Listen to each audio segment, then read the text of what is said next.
Okay, we're gonna get started.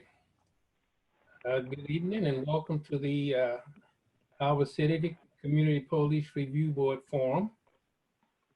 First order of business is roll call. Will you please indicate with present if you're here? McConnell? Here. Daniels? Present. Nichols? Present. Steimer? Elmer's here. Summer? And Townsend here. Next, item 2, introduction of board members. So, David, would you start out? Sure. No, I don't know what the forum is going to be. Are we doing like more of a background or just introducing ourselves? Introduction of yourself, just how long you've been on the board, you know, any other activities you're involved in, I guess. Sure. My name's David Selmer. I've been on the board now. This is my 3rd year, and I come from a law background originally. I did civil rights practice, and I defended police officers in Chicago, Illinois for a while, and then I ended up litigating civil rights cases on behalf of plaintiffs against police officers in Chicago for a while. I now own my own business here in Iowa City. I've lived here with my family for, I'd say going on almost 10 years now, somewhere around there, and am proud of this community and proud to serve it in this role. Okay, thank you. Okay. McConnell, would you like to share something with us? Sure. I'm Jerry McConnell. I've only been on the board a few months. I was a psychiatric social worker in my real life before I retired. Thank you. McDaniels? Hi, my name is Letitia. I've been on the board for about 2 years. I'm also served on the board for the Iowa City Tennis Union and also the ACLU chapter in Iowa City. I've been in Iowa City for about 8 years, and I'm originally from the South, so Texas, Louisiana. Thank you. Okay, Nichols? Hi, I'm Mandy Nichols. I've lived in Iowa City for over 20 years. I work at the University Hospitals and Clinics, and I'm the director of Corridor Community Action Network. I've only been on the board since July. Okay, thank you. And I'm Orville Townsend, and I'm starting on my 2nd term. And I'm involved in Iowa City. I'm a member of the Black Voices Project, and I'm also on the with the Iowa University of Iowa Black Alumni Association. So thank you for sharing your introductions again. Item 3.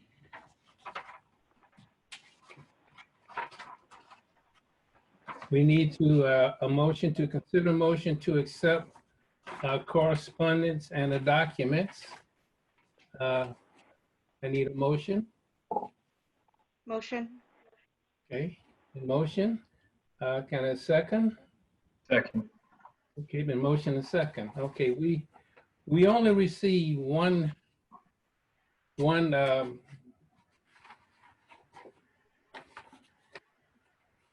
correspondence, and if I can find it here, I'll share that with you.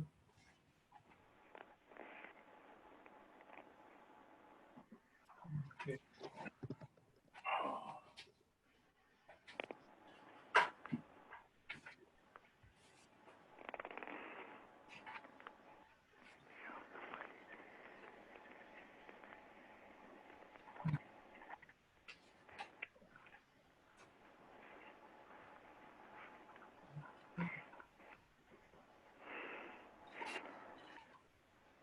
And that was from, I, for some reason, don't have it with me here. See if I can conjure that up.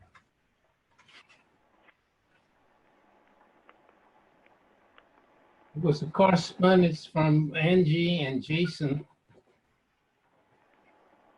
And their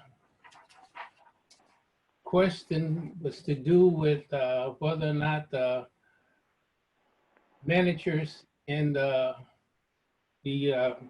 police department were hampered by union contracts. And based upon a response I received, I'll share that with you.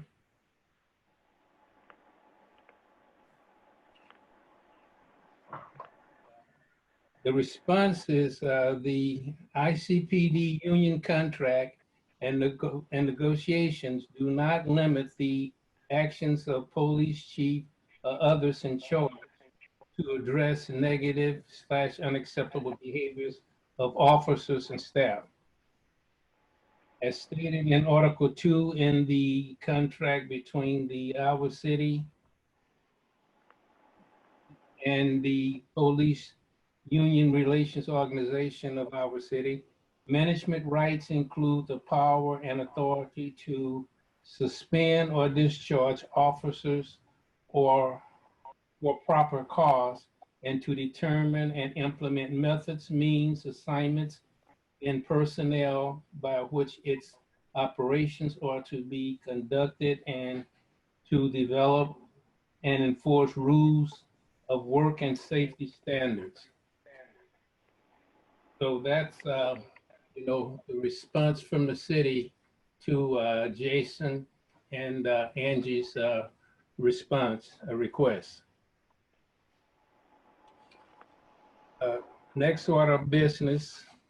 Orville, was that going to be typed up and submitted with our documents, do you know? That was, I think basically, Chris can basically have that in the next packet. Okay. So the written response will be available to the public, right? Yes. Chris, am I correct in assuming that it can be made available to the public? Yes, I will put it with the draft minutes of the forum.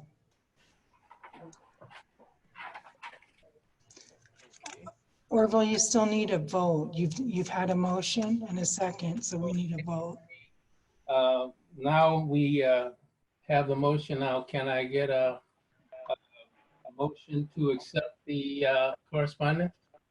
Orville, you already have the motion. You just need to ask all those in favor or opposed.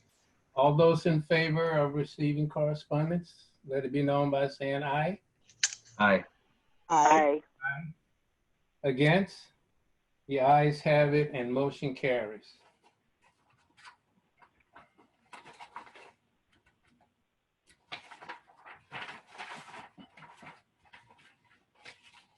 Okay, item number 4 is public discussion with Community Police Review Board. I have some things I need to share with you first.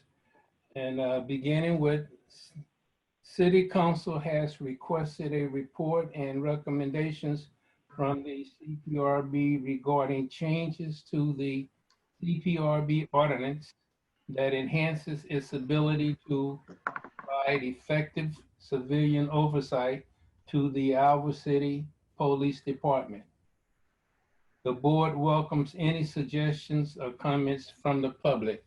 And before we start public comments, I'd just like to share with you, if you are participating on Zoom from your computer, I'll ask that you use the raise hand button and you will be called upon to speak. If you have called in by phone, you can press *9 to raise your hand. Comments will be limited to 3 to 5 minutes depending on number received. Also, will you please state your first and last name before you begin to speak? Okay, thank you.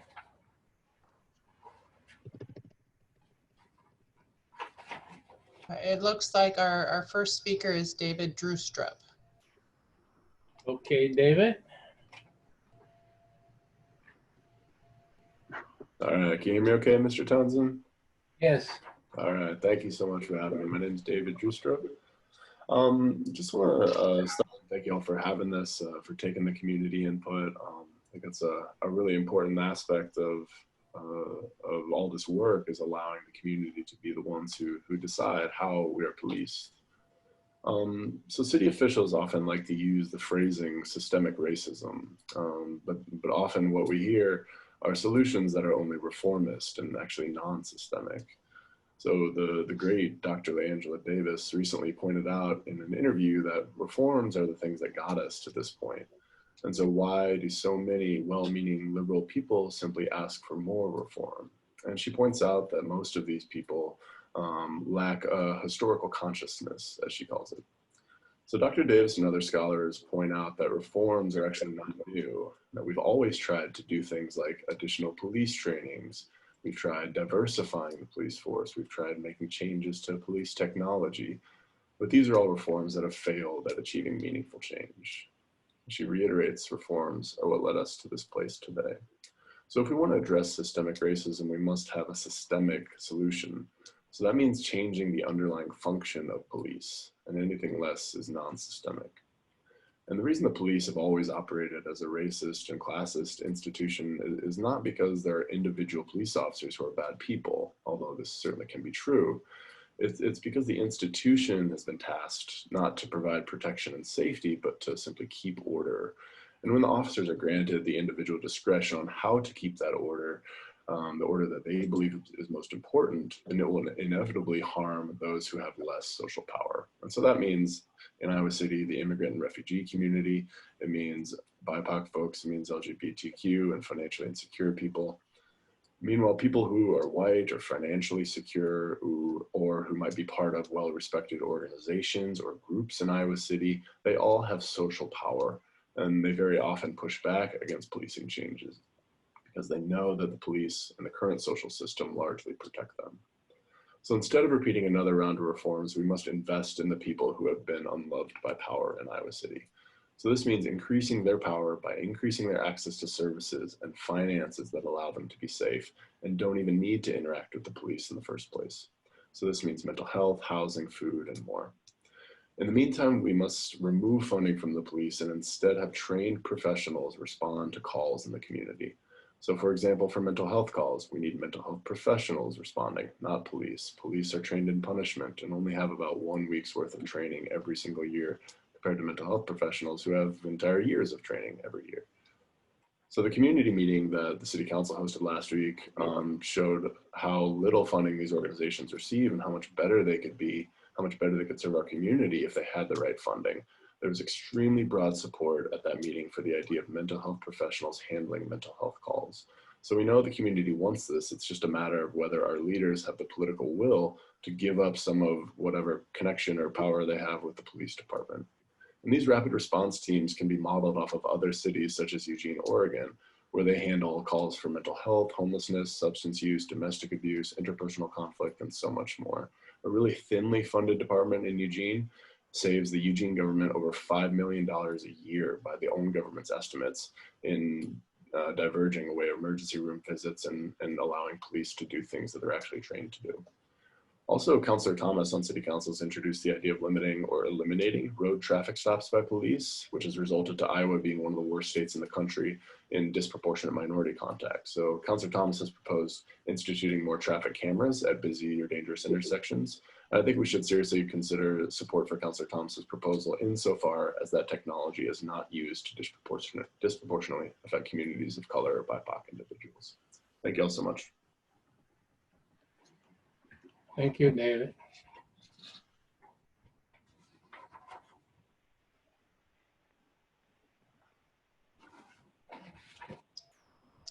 I currently do not have anyone else with their hand raised. Oh, here we go. Aaron Page.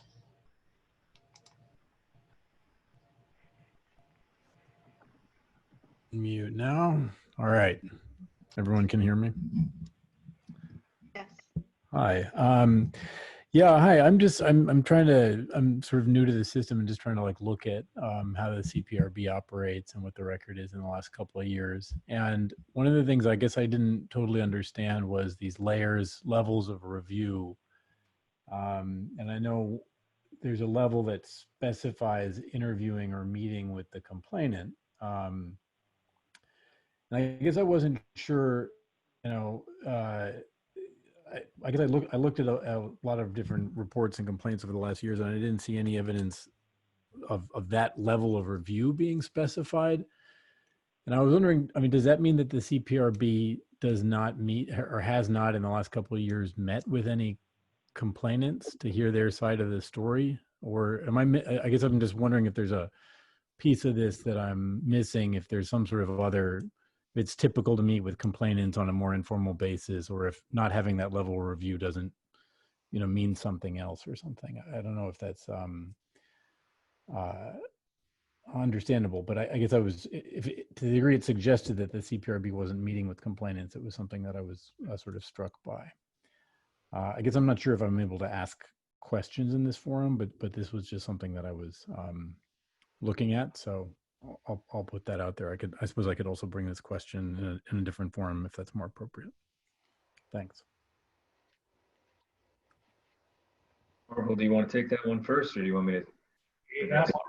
I'll just start off by saying that, you know, the board, we basically, when a complaint is filed, we eventually have access to the information, and we take a look at and process all of the information that's available to us. Most of the time, you know, we have enough information to feel comfortable making a decision to do what we need to do. But if we ever get to the point where we don't, we do have the capacity to request to meet with the individual. So that's something that the board can do. Yeah, I'll just piggyback on that, Aaron. I think Marvel raised some good points. That's a first step that Pat always reminds us during our meetings, is we have to set the level of review, and we take it seriously. I think number one, every complaint that comes through already has a narrative that explains their side, as you put it, the complainant's side. And then we wouldn't be looking at things until after the police has already responded and kind of flushed out some of that. And most recently, ever since I've been on here anyway, there's been police video, body camera, and car camera that we've been able to watch in almost every one that I can remember. That really helps kind of be a direct witness to the events, so that when we do set that level of review, I think I've been very comfortable so far, after having reviewed all evidence, to not need a further interview to understand what happened, understand the claims by the complainant. To the best of my recollection right now, that we have not asked for that, and that would be for that reason. But it is a possibility if we wanted to bring them in and to do other things, such as hire an investigator if we needed to, within that same ordinance allowance.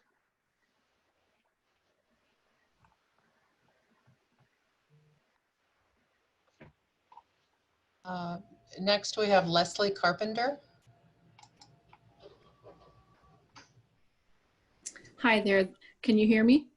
Yes. Okay, great. This is Leslie Carpenter. I am an advocate for people who have serious brain disorders like schizophrenia, bipolar, etc. I'm highly active in our community with NAMI Johnson County as well. I just wanted to agree with the idea of having trained mental health professionals accompany police on mental health calls. I think that's highly appropriate. But I do want to point out that the only reason that the police get involved in the first place is because all other systems in the mental health treatment system have failed, and they are allowed to say no. Police are not allowed to say no. And unfortunately, that's what's caused many of the crises that we see today that do tend to adversely affect people of color more than white people.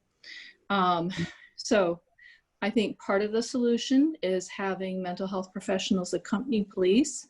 Unfortunately, I think we're going to find a shortage of those types of professionals being available, as we're already ranked pretty low on the totem pole for the number of mental health professionals in our state in the first place. I'd be happy to have a more extensive conversation at some other point in time. But just wanted to make the point that, yes, it would be better to have mental health professionals or social workers agree and assist police with these calls and to help to de-escalate them further. But we do need to face the reality that we still need to work on a state and federal level to fix the overall system. Thank you. Very good points. Yeah.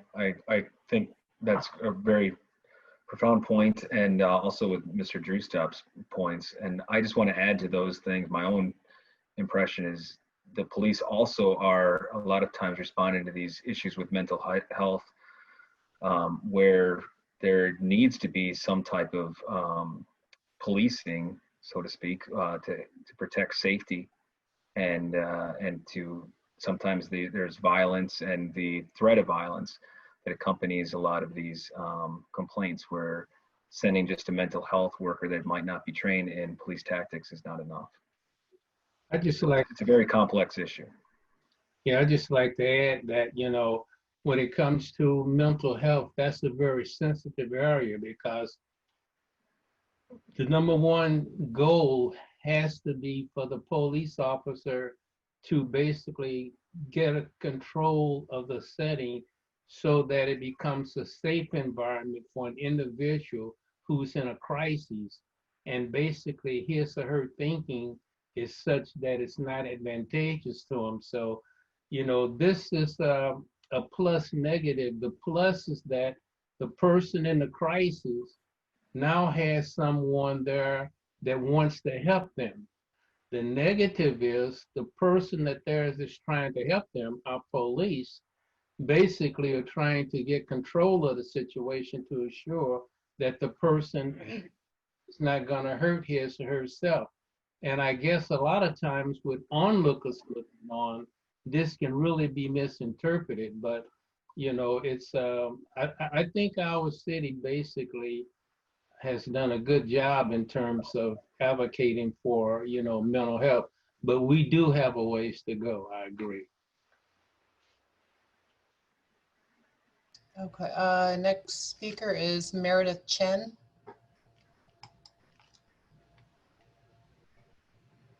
Hello, can you hear me? Yes. Hi there. So I'm also following up on David Drustrup's point on mental health and response. Also taking into mind Leslie Carpenter's response. I am actually a former resident of the Willamette Valley, Oregon, and somewhat familiar with the Eugene Cahoots program. My sister having been able to use it at one point. I think my reflection here is that emergency medical response used to be conducted by the police as well, including traumatic injuries, until a group, one of the earliest groups was the Freedom House Ambulance Service, which was built up in Pittsburgh by a group of Black folk, which were otherwise not being treated. And they encountered a lot of roadblocks and limitations. However, they really were the pioneers of that program, which was also just assumed to be under police control. So I don't have very articulate statements here, I'm sorry to say, but I would encourage looking into it as a brainstorming thinker. I think there's a way that we could make it work. Taking that additional burden off the police might be for everyone's better interest. Thank you. I also kind of want to respond to that whole topic of conversation and what you said, Orville, about you know, the police's goal in those situations to be to keep people safe. But in order for a situation that is unsafe due to a mental health incident to become safe, the person who is experiencing that mental health situation has to feel safe. And unfortunately, when they are dealing with a crisis, being approached by usually multiple armed individuals does not tend to make that person feel safe. And therefore they tend to have a big barrier to creating a safe situation that doesn't cause additional trauma. Good point. Okay, we have Amel Ali, and then Eric Harris, and then we'll circle back to Aaron Page. I apologize if I cut you off before you were done. Hear me? We can. Okay, perfect. Hi, my name's Amel Ali. I have lived in Iowa City for probably almost 21 years now. I'm an immigrant from Sudan, and I really love this community, and I care about it a lot. And it sucks because I did not ever know that there was a community police review board. It would have been, in situations that I was in the past, it would have been helpful to know that there was this type of board that I could come to if I felt like a situation was handled improperly. And so I wanted to maybe make a suggestion and see if there was any way that you could kind of make it more known that you guys are available as a resource. Whether it be, taking the cards that you get from police officers and writing something on the back like, hey, if you have any issues, please reach out to us and tell us about your experience, or something along those lines, just because I think it would be helpful for people to know about this, because I definitely didn't hear about this at all until a couple of months ago. I think that having basic CPRB contact information printed on the back of officer ID business cards is a great idea. Yeah, I would agree with that. And also just trying to make a more availability as far as this information, either through online or I think we've talked about maybe having more than one forum a year to kind of just having one a year seems like it kind of leaves people's mind and people forget about that we're actually here. And just having it maybe more than once a year will kind of and start building that kind of connection and communication with the community more will help with with people discovering the board.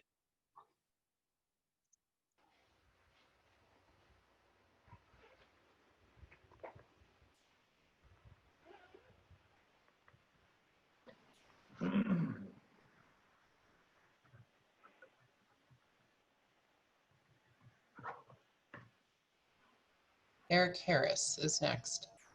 Okay. Yes, my name is Eric Harris. I live in the South District neighborhood. I'm also on the Leadership Council of the South District Neighborhood Association.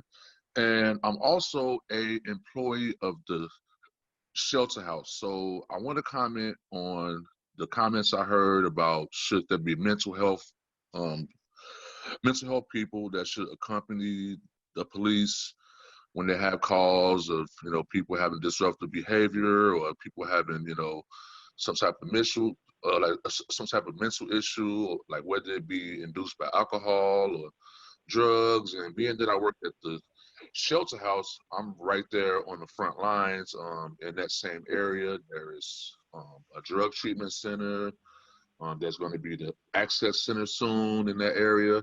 And being that I see things happening on the front line, sometimes when the law enforcement shows up to deal with people who are having issues, sometimes what I think and what I see is that they're confused on what to do.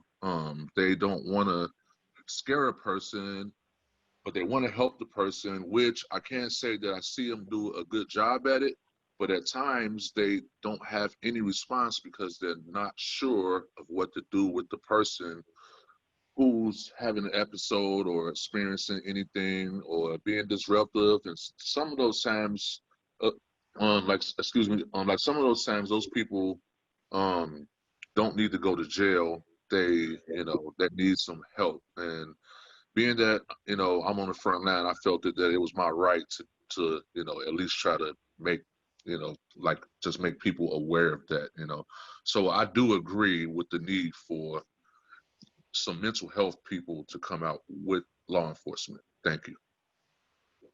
Thank you. Yeah, I just like to, kind of in responding to that. I think we have a national movement now where there's a lot of forcing in terms of eliminating our police departments. And, obviously I personally wouldn't want to see this happen, but I kind of get the feeling that down the road, what may happen, hopefully what will happen is that we're going to have some changes in the, not necessarily eliminating police departments, but, initiating some changes that basically is going to make our departments more efficient in terms of how do we provide not only needed services to citizens, but also effective. And that means that, we're going to have to change the way we do things. And I think it's going to be interesting to see, what our police forces will look like in the next 5 years. And carrying that forward to the courts as well. I had the pleasure of working in Iowa City with the drug courts, and I found them to be incredibly effective and a good means towards the straight up penalty type of enforcement and handling the issues where you can actually work with people to help them get to the right personnel. And if we can start that in a more proactive sense right from the incident, it's great. I think one of our concerns that Orville and I addressed before too is, I think it's been commented on, is just we have a difficult time drawing that line of how do you hand off the situation where people are needing safety and that help of the police, and yet also needing the safety and help of somebody with more mental health training. Like where's that line get drawn? And I think it's a great conversation that we all need to have, and we just have to be very cognizant of all of the complexities. Okay, we're going to have Aaron Page, and then we'll have Margaret Fuller.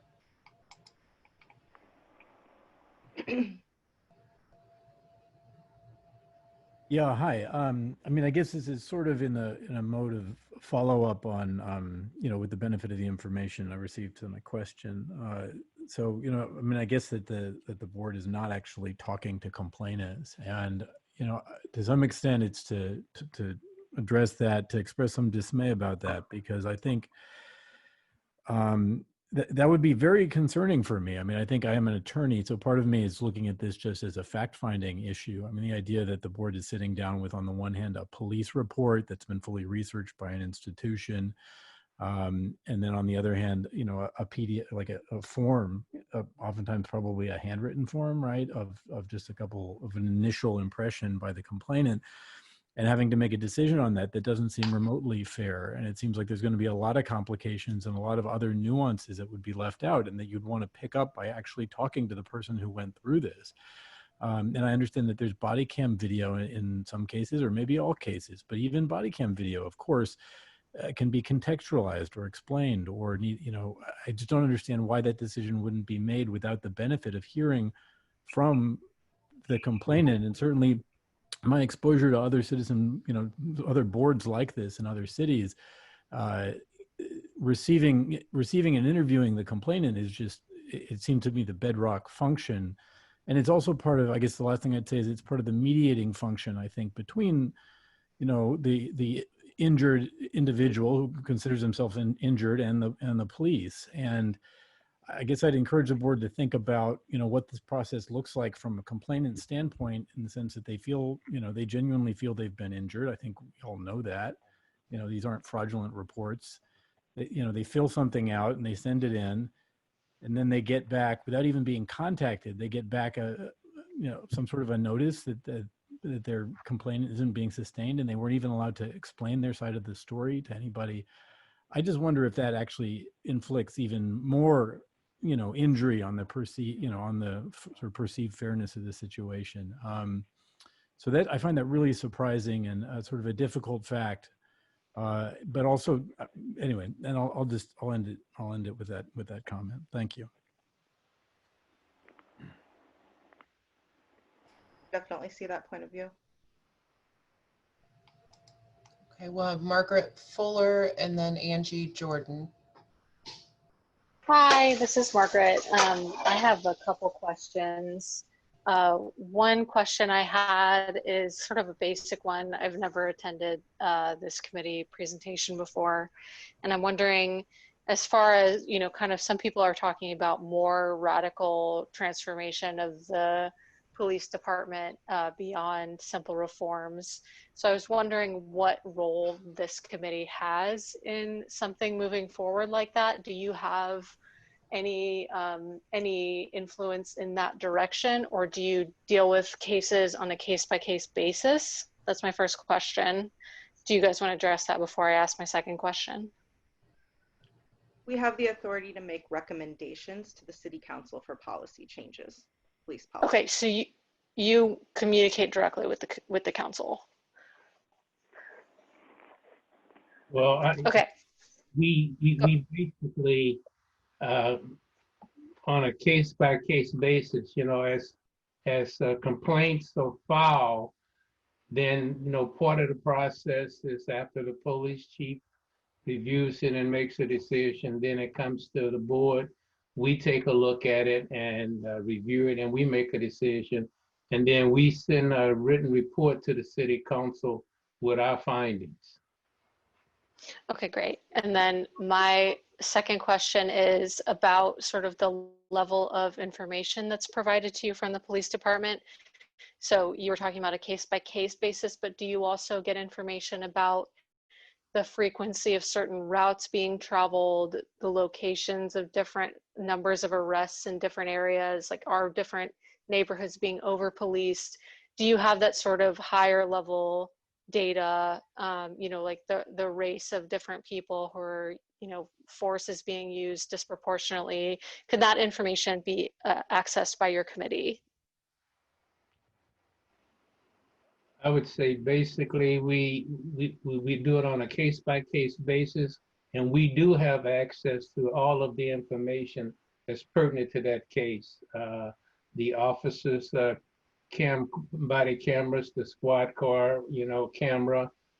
Basically, we have access to that, and if we feel we need more, then we can request that. I think she's So asking. you don't. She's asking more about. Yeah, go ahead, Amanda. Go ahead. I think she's asking a broader question about more about being able to see trends, like some of the kind of detailed recommendations that were made for some of our changes regarding quarterly reports and things like that. So yeah, we do get quarterly report. Now, but yeah. Do you want to answer it then, Amanda, about the quarterly reports and things? I guess I'm not quite sure yet, since I've only been on the board for a couple of months, how much information precisely we get in that. I know that there were some recommendations made to start to get more information in quarterly reports, but I'm not sure what we get now. Yeah. So. Yeah, I don't actually remember how much information we get in the quarterly reports, which means that it's probably very little information that's in the quarterly reports if I don't remember it. So, yeah, but if like David or Orville, who's been on there, I mean, I've only been on there for 2 years, but I honestly do not remember it having a lot of information. Yeah. But maybe someone else can remember. I think we get quite a bit of information, but unfortunately, I don't think we get the information that the young lady was, talking about. Yeah, I agree. So we do get several pieces of information. We get things including the number of complaints that were filed to the police and the complaints that we reviewed, the times that the chief sustained them, the times that we sustained them. We get some other information regarding arrests.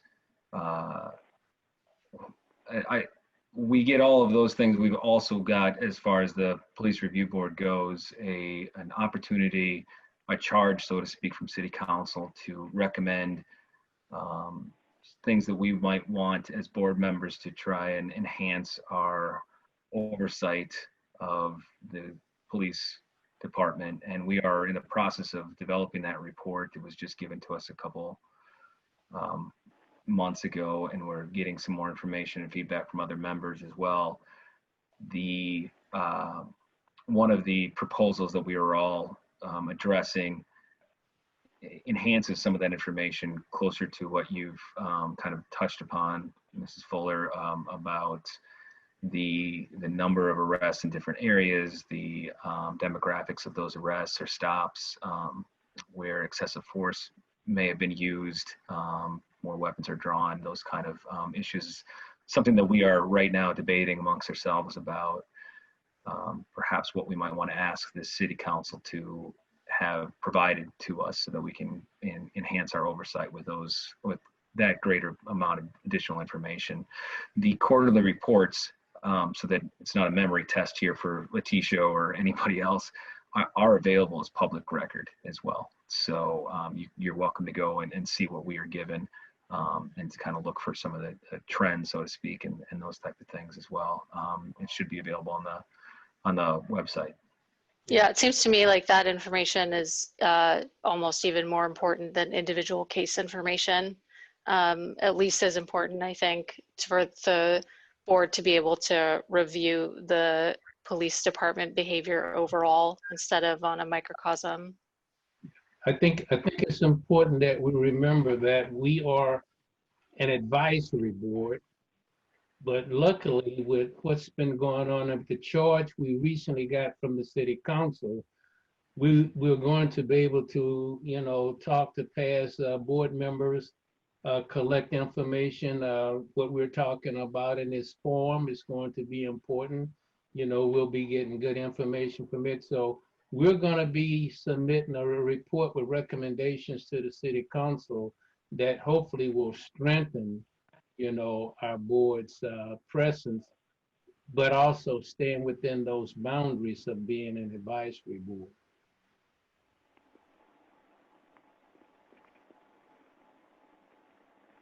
Thank you so much. Okay, we'll go to Angie Jordan, followed by Tammy Nyden.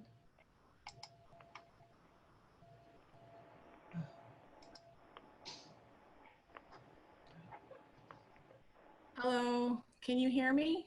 Yes, I can hear you. Awesome. Thank you guys so much for having this. I've got a few different things, so I'm just going to kind of put one out there and see what happens.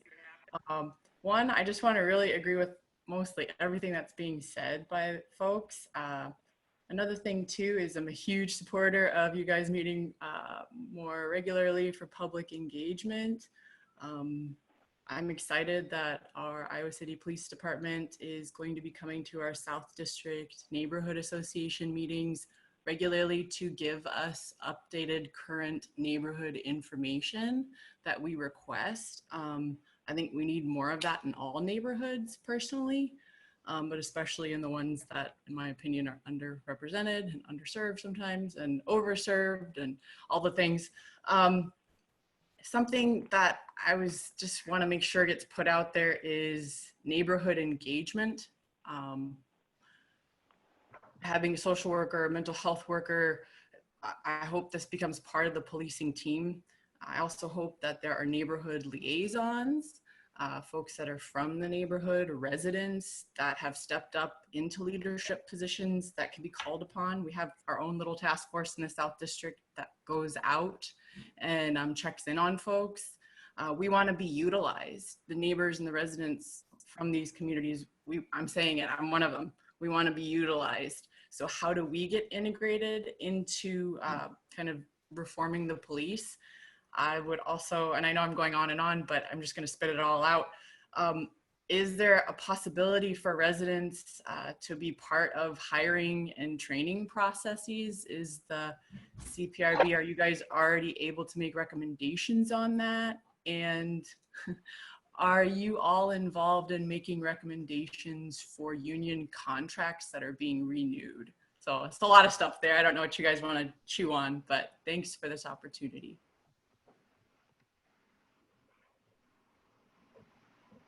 Amanda, do you want to take some of that on? Question. I think there was a couple questions in there, and I think there were some good points. Some things the board right now has capacity to do, and some things we don't. Hiring and training, we're not involved in that. At this time, we are, again, one of our proposals that we are considering as a board is recommending to the city council is that we might be more involved in the discipline side of it to hear what discipline might happen, and tied to discipline would be training and additional training for officers if misconduct was found.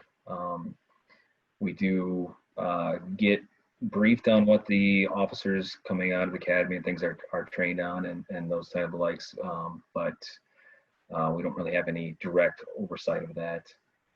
As far as union contract, we have nothing to do with that, and we have not reviewed that. It's not really within our capacity. I think one thing that we might want to clarify is that my understanding, and again, this is just limited my understanding of what the CPRB was meant to do, especially when we first came on, the term was basically to review complaints that were made directly on a case-by-case basis about police misconduct and look at that individual case more than anything and determine whether or not we agreed with the police recommendation that there was misconduct or not misconduct, and where we disagreed or where we agreed, we'd file a report to kind of just alert the city council about it. That was our primary function. We also looked at policy and reviewed policy and to make some certain changes or recommendations for changes. Again, just recommendations. That was it. And we were the only in Iowa. We were one of the only even doing that as a community police review board. And this new wave of, what else should we be doing as a community and as civilians and trying to oversight and give oversight to the police is fantastic. It's great, but the board is metamorphosizing right now from what we were from a long time ago. So your kind of suggestions, I think, are fantastic, and we need to just also recognize like where we are, where we were, and how quickly we can change, and how many hats a 5-person team here can actually wear at one time. And if we can delegate some of that, I'd be all for it. Yeah, and as I mentioned earlier, we are an advisory board. I don't think we want to get into discipline or trying to tell the police chief what he or she should do. But at the same time, I think it's important that we take advantage of the opportunity that's been presented to us to do everything we can to make sure that we're not a token board, that we're just not here to have a name to make it look like we're doing something. I think it's important that, we as a board have something to offer, and I'm hoping that we can get to the point where we have some, not necessarily powers, but, to make sure that we are making a difference.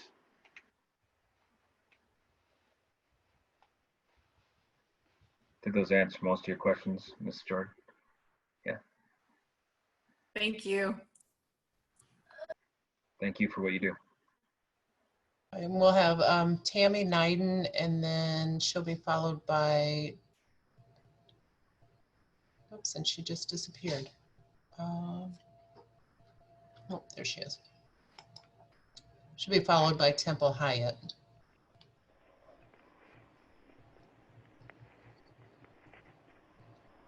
Can you hear me? Yeah, Tammy. Okay, thank you. I want to thank you for holding this and reiterate some of the things people have already said, but add a few things. When it comes to mental health, the police involvement is usually going to escalate as opposed to de-escalate situations. And one thing to think about is doing an audit of how many calls or wellness checks and mental health related, and considering that ratio, and then consider moving that funding into creating a new agency that focuses on mental health, and the training is specifically mental health and de-escalation and not in control.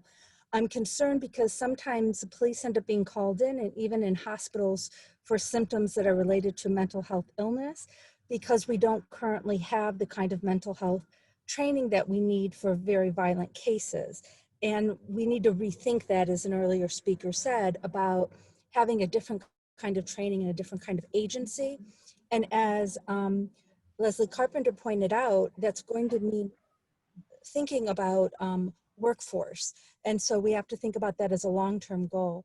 I wanted to add one other piece that wasn't mentioned, and that is we have to think about the role of racism and mental health, and how if you are from a group that has been disproportionately punished in a community, seeing somebody in uniform and with weapons is going to raise your anxiety in a way that is rational and going to exacerbate a mental health response. And so we need to consider that.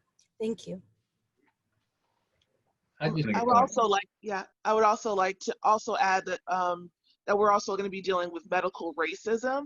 So even if police or social workers are dealing with someone who has been identified as having a mental health issue, sometimes us as people of color are also not believed they actually have mental illness.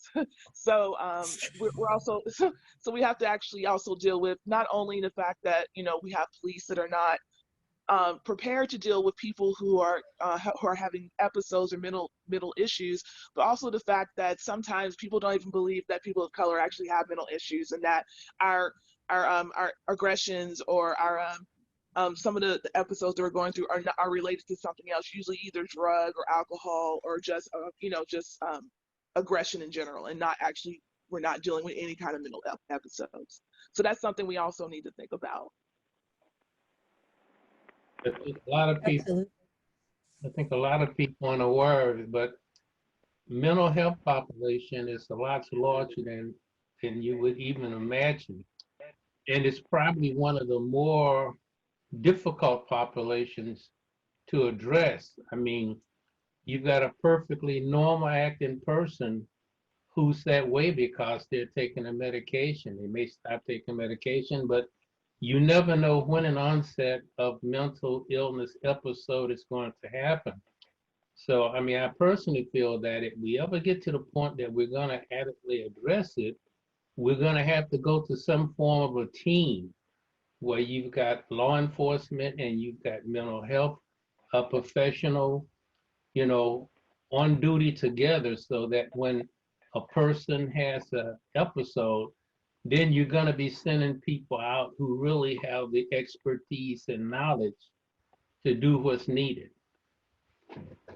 I would like to see the mental health professionals and harm reduction professionals on that team be the ones to make that call, make that decision as to whether or not they felt that they needed to have the police presence be visible there in that location at that moment. Yeah, I agree. I think we should try to remove as much interaction with the police and people who are dealing with those kinds of episodes as possible. Unless the mental health provider or you said harm reduction, they feel that they are walking into a situation that could be potentially dangerous, and then that would be a decision that they would have to make. And I think that a lot of times that those situations are like an emergency by the time the call is made, and there's not always time to utilize everybody at that specific moment. And I think that's something that has to be taken into consideration. What if the emergency call was placed to Amanda and Letitia's request, which is train professionals in the mental health agency first? If you had that, if instead of a 911, you had an 811 and mental health professionals showed up, it might de-escalate the situation. So that's true. That's true. Unfortunately, usually when that call is made, the one constant factor is panic. the parents panicking, neighbors, and the person who's having the episode is very unpredictable. So, I agree. We really need to take a look at having an approach that's going to adequately address the needs of our mental health population. And another issue is that the emergency mental health team that you're told can be called will not respond unless the person in crisis is the one to call them. And I think that's something that I have found out that was pretty troubling. That narrows your choices. So. This would be, I mean, if we were to, as a community, obviously not just CPRB doesn't have the power to do this on our own, but if those were changes that we were to be able to make, it wouldn't have to follow all of the same regulations and guidelines as what exists now. Right.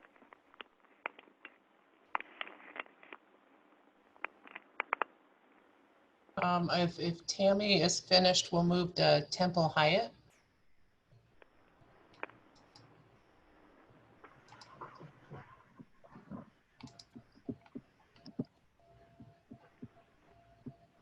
Can you hear me? Hello? Hi. Okay, thank you. This is my first time attending the board meeting, and I appreciate the opportunity for the citizens' input. I'm a member of Moms Demand Action for Gun Sense in America, and we do a lot of work with survivors and making sure that their voices are heard.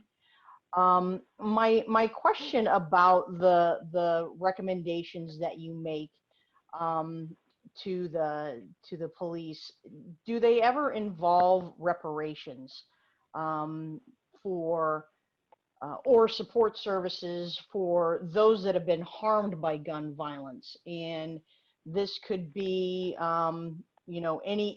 This could be obviously a victim that suffered gun violence. It could be a witness to gun violence, and of course, people who are potentially suspects that have been harmed by gun violence.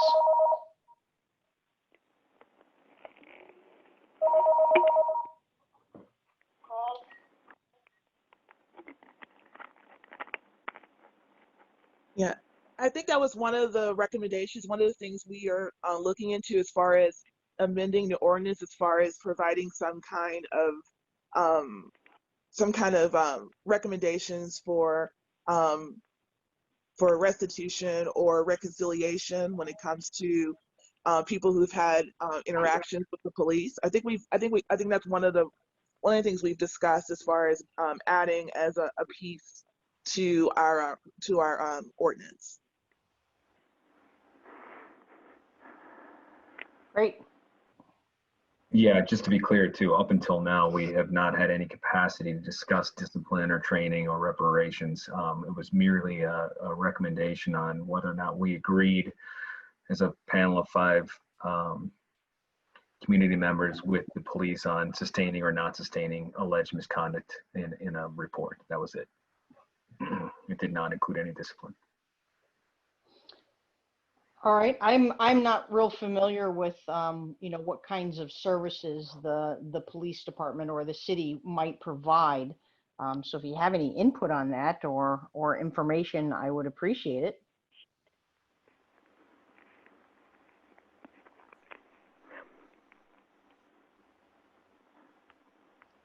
I think that's an area that basically, it's been discussed, but you're talking about something to do with finances. So that's kind of a different neighborhood than we hang out in.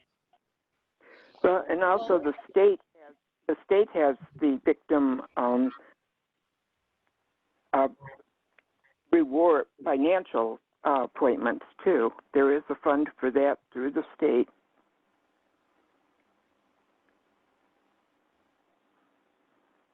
But I think, questions like this, would probably get better results if the person were to attend a city council meeting and doing public discussion, basically shared knowledge and concerns. If you've been a victim or suffered, you know, harm, I don't know that that would be something that someone would feel comfortable in doing. But I think certainly that is something that that I think should be in the realm of responsibilities for this board. So thanks. That's good to hear that's being considered. Okay. And thank you for your recommendation. You're welcome. Thank you.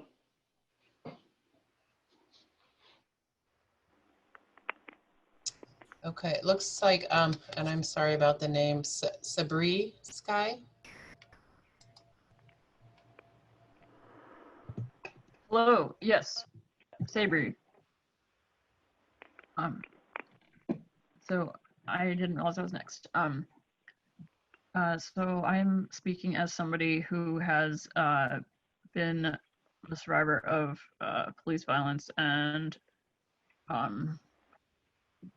really difficult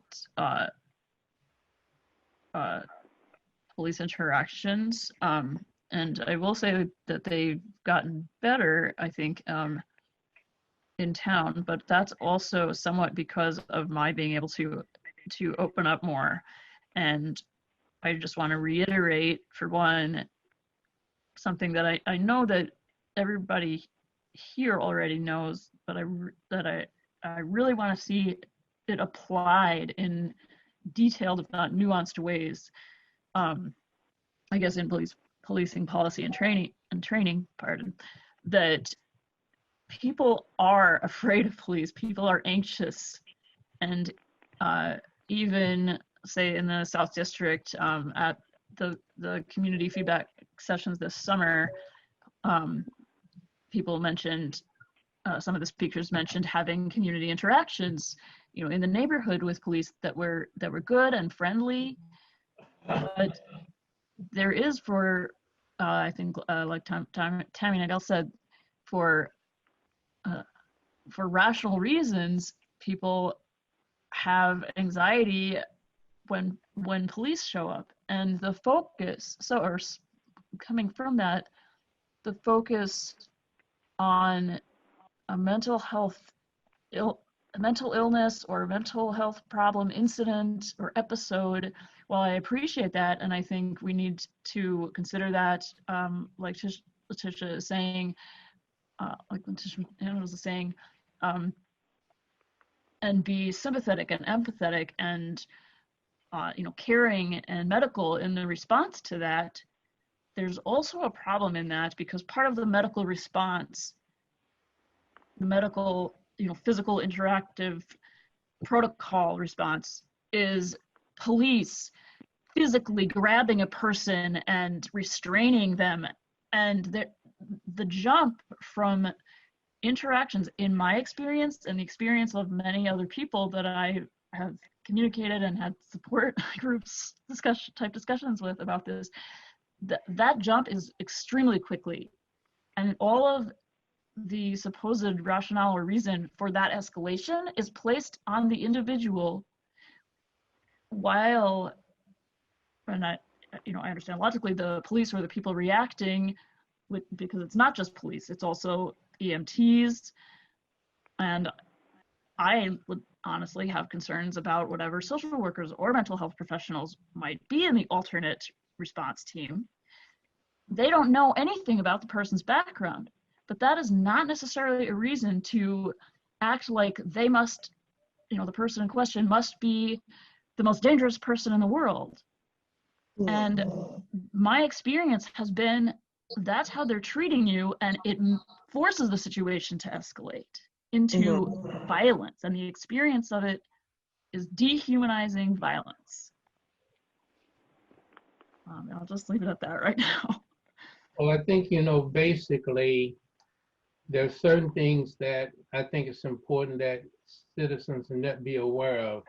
And that is, number one, if you ask the police officer for his or her name, they have an obligation to give it to you. Second thing to keep in mind is that all officers are wearing body cameras. So, you know, if it's a deal where they've stopped you and there's a squad car, you can get the number of the squad car and the time of day. I mean, there are a lot of things that can happen if inappropriate actions by police officers are reported. And I think that's something we really need to focus on is, you know, reporting inappropriate behaviors. So I want to say that's really important and encouraging, and thank you. But like it took me 5 years to even think about going and asking for the report to find out the names of those officers, or you know, any of these other things, because of the effect it has on people. And also, my point is that what is considered appropriate is damaging. Scott, also, I'd just like to share something else with you. Here in our city, you know, we're lucky. We hit the jackpot. You know, we've had a police chief that was just fantastic, that was very demanding of his staff. And as a result of that, you know, any inappropriate behaviors were dealt with. So if you have concerns, I mean, you know, you can share that with the police force, or you can file a claim with the with our board. I think some of that too. Go ahead, Amanda. I was actually going to refer to what you had said previously, so go. Yeah, I was just wanted to talk to what Savory is talking about as far as she was not able to get to the point where she felt comfortable to actually make a complaint. And I mean, the only solution within the board that I can tell you is that if you don't feel comfortable, or if you want someone to assist you on your behalf, you can bring in a third party person to assist you with the complaint process if you feel that personally you are not in the, you know, in the emotional capacity to handle it yourself. And I think we need to also be aware of what Savory is saying as far as you know, her experience with mental health professionals, with EMT, with social workers, that sometimes they are also involved in some of the kind of police tactics that we do not want those people to have. So we're going to have to do our own kind of troubleshooting, our kind of think about ways that we can incorporate these other resources into public health or public safety without it being another form of policing.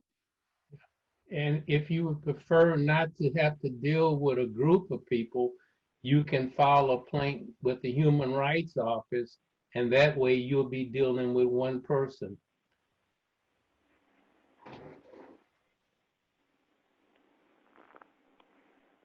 Thank you for sharing that experience with us, Sebi.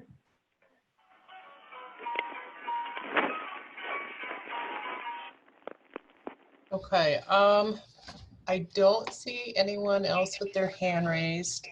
Just a reminder, if you're on Zoom, you can use the raise hand. And if you're on the phone, you can do *9. It looks like we have Caroline Dieterle who would like to speak.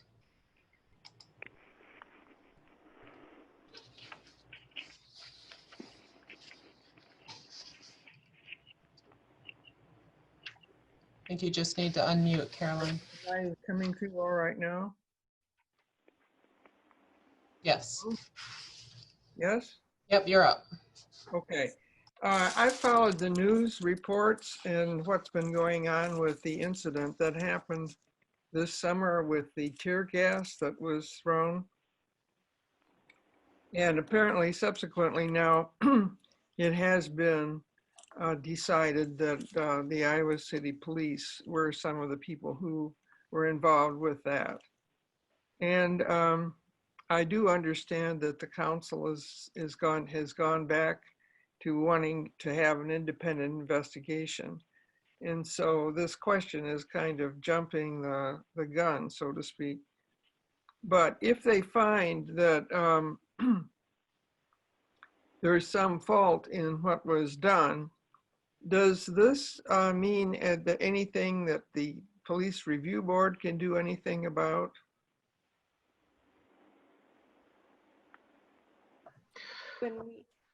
I mean, basically, I think a lot of people are rather uncomfortable with having tear gas used on citizens.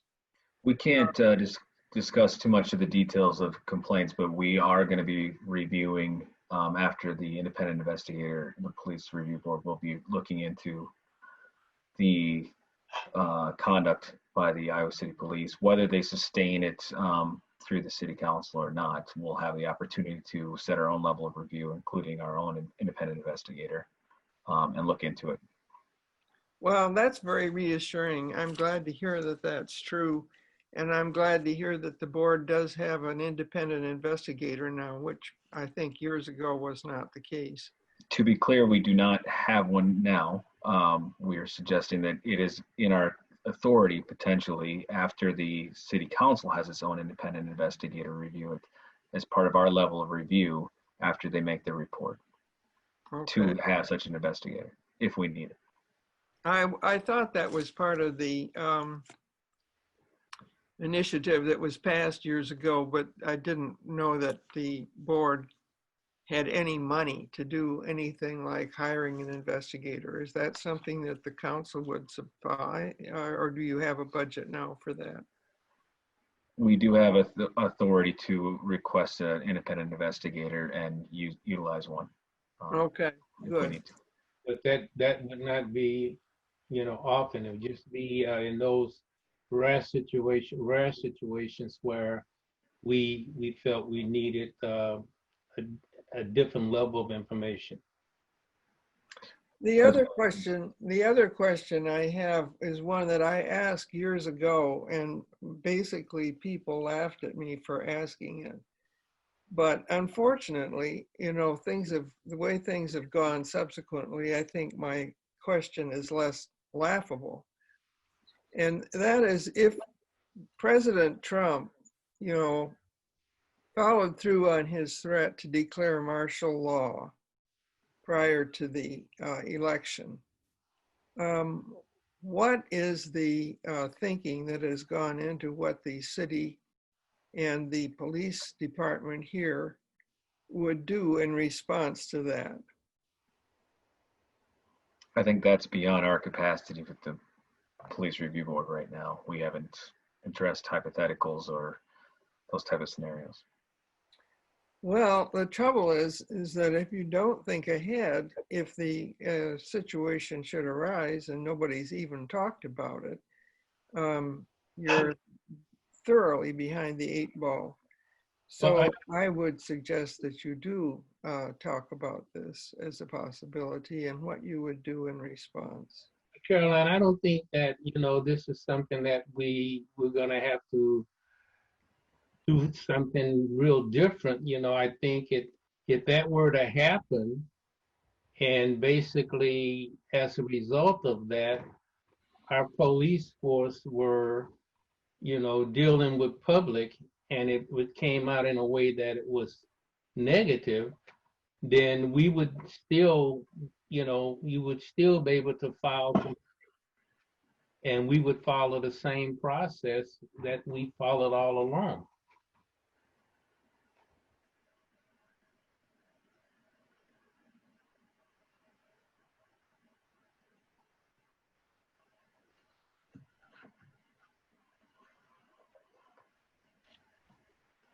Okay, I do not see any more hands raised at this moment. Okay.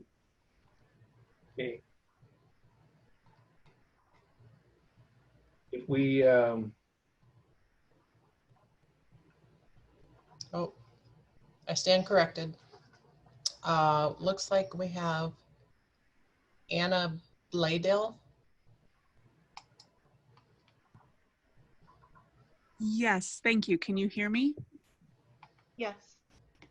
Excellent. My name is Anna Bladel. Thank you for this forum. Thank you for the work that you're doing. And I just wanted to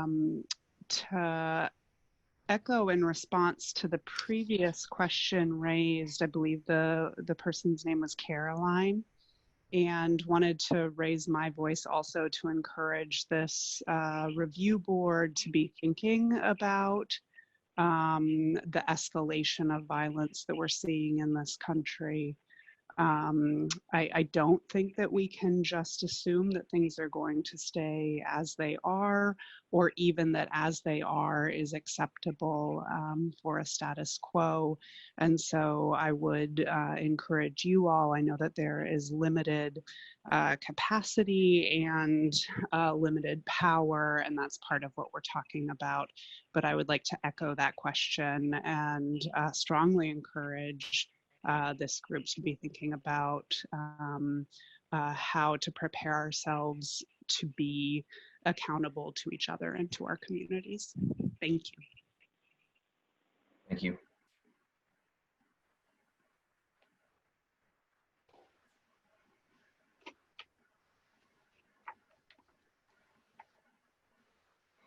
Okay. And again, I don't have anyone waiting to speak to the board. Okay. I'd like to basically, share some information at this time. We've talked about the police review board. So I'd like to just give a little spiel that, gives specific information about the board. The CPRB reviews reports prepared after investigation of complaints about alleged police misconduct. It is issued its own written report that contains detailed findings of fact and conclusions that explain why and the extent to which complaints should be sustained or not sustained. The CPRB reviews police policies, procedures, and practices, and may recommend modification to them. The board shall hold at least one community forum each year for the purpose of hearing views on the policies, practices, and procedures of the Iowa City Police Department. Any person with personal knowledge of an alleged police misconduct may file a CPRB complaint with the board. So this kind of, keeps you intact with what we're really about. There are other things, but those are pretty some of the basics. Also, we'd like to share with you that this is a public forum, which is public record and being recorded for rebroadcast on City Channel 4. So this will be rebroadcasted on Channel 4 at a later time. Orville, I do have somebody that has their hand raised. Okay. We want to let one more. It looks, it's Rich Matthias.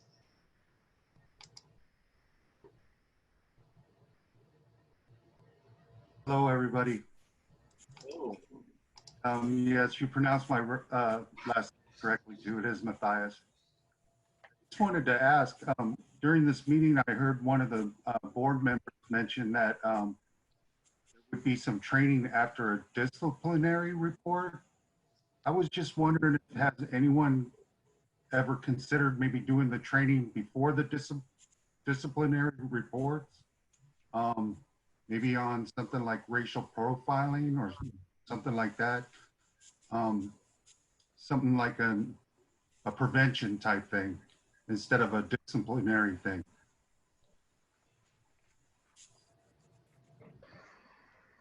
So if I understand your question right, is whether or not we are overseeing the police and recommending that they're getting training on tactics for various things before there's a specific finding of misconduct where we recommend that a certain officer goes back and gets trained on something. So more of an oversight of their whole training schedule. Is that right? Yes. Yeah. Yes, that's correct. I'm just concerned, you know, and I think it's totally appropriate for someone to get some training after they've been issued a disciplinary report. But I just thought maybe some prevention measures, maybe the board could recommend to the law enforcement of Iowa City. Yeah, I think reviewing where the police officers get trained and how they get trained is absolutely something that we should be looking into. And you know, we have limited capacity right now. We can only do so much, but I think of an oversight of what the training that's offered to the officers and whether or not we might inquire as to additional training and whether or not they're getting that is part of our functions and what we've done in the past to some degree. We can do more, I think. But I think there was a couple examples where we had with most recently police body cameras, for example, and the training on that. And we had the officers come in and explain to us how they were trained a new cadet and what their use of the body camera and the ordinance was. Just as one example. So there is some of that going on. Thank you.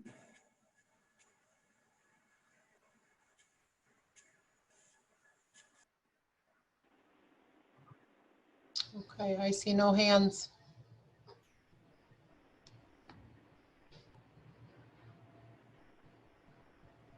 So since there are no other hands, I guess that would bring us to the conclusion of our program. So can I get a motion for adjourn? Motion. In motion, can I get a second? Second. Motion is second. All those in favor? Aye. Aye. Opposed? The ayes have it. Meeting is adjourned. Thank you very much. Thank you. Good night. Good night. Good night.